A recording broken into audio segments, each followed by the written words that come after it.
Hi, my name is Jim Nucciarino. I'm the head golf professional here at Lexington Country Club. And here's the tip of the week.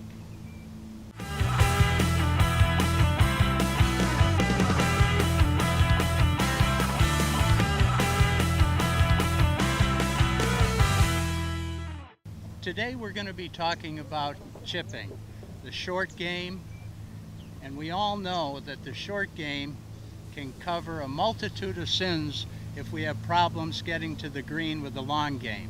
So this is very, very important part of the game, and it's not until golfers start hitting the ball real well with their long game that they come to us with the short game. And that, of course, is they're getting near the green in 2 and they're walking off the green taking a 6 or 7 because they can't get it up and down. So today I want to talk about chipping and give you a few pointers that hopefully will allow you to get the ball a little closer to the hole and to be able to get it up and down more frequently. And we want to do that by first setting up the proper way, consistently setting up the right way and the same way. Because the number one complaint we find in golf is that the biggest complaint I have is that I'm inconsistent. So if you want to be consistent at any part of the game, you always have to be organized and set up the same way every time.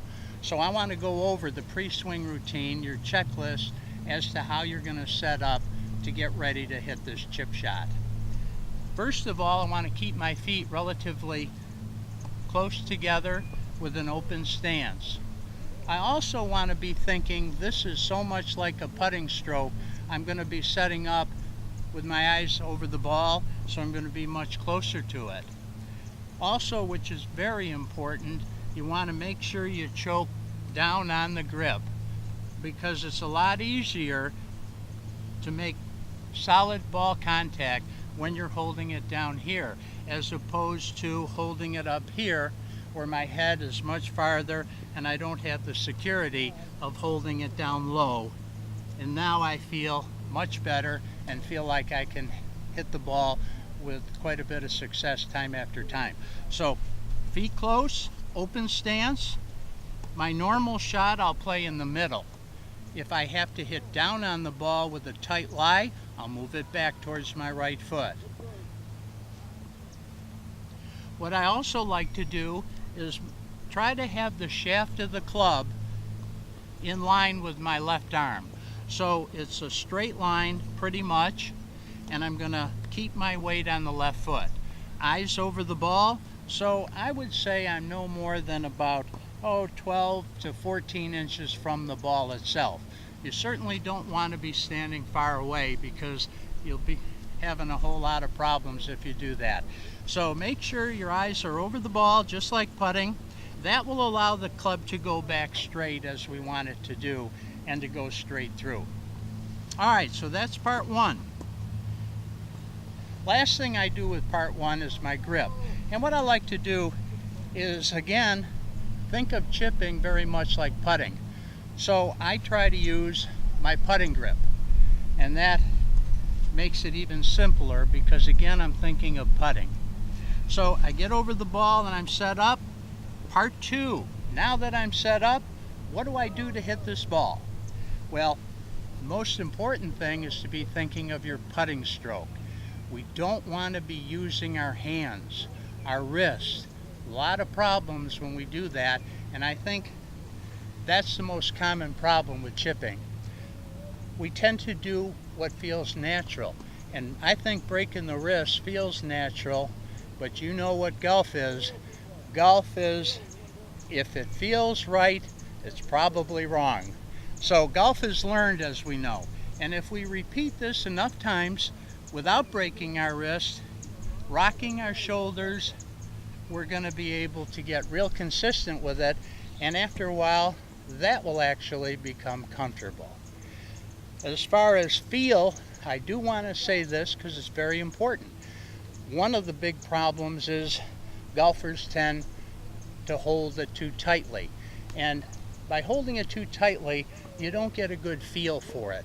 And the number one problem, if we haven't played golf in a long time, is that we tend to say, yeah, I haven't played, I've lost my feel. And that's usually from grabbing it too tight. It's hard to have feel. So try to have a relaxed grip throughout the stroke. Set up. And what I'm going to think of is rock, rock with my shoulders, keeping my weight at all times on the left side. I don't want to use my hands and wrists because that's a lot of problems. Also, if I can keep the stroke from here to there pretty much, there's very little that can go wrong from here to here.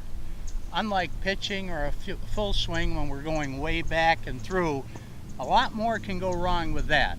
So again, think of a putting stroke, and if you have a good lie, you're going to feel like you're just rocking and brushing it off the ground. If you have a poor lie, well, that's different. You've got to get under it a little more, so we're going to put a little more weight on our left foot and move the ball back a little closer to the right foot. And by staying on my left foot, again, that's going to keep my head still throughout the stroke, and it'll also produce a steeper angle of attack on the ball, which is so important when you have a tight lie. Okay? Set up. I'm going to use my putter grip. Now I'm ready. I'm going to rock my shoulders and not break my wrist.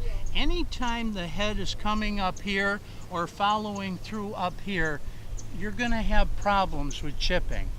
So you want to make sure that it's about here, depending upon the distance, of course.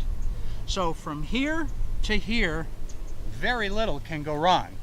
I'm sure you'll all agree. But when we break our wrist, we're going to have a lot of problems. Okay? So we're going to rock and rock.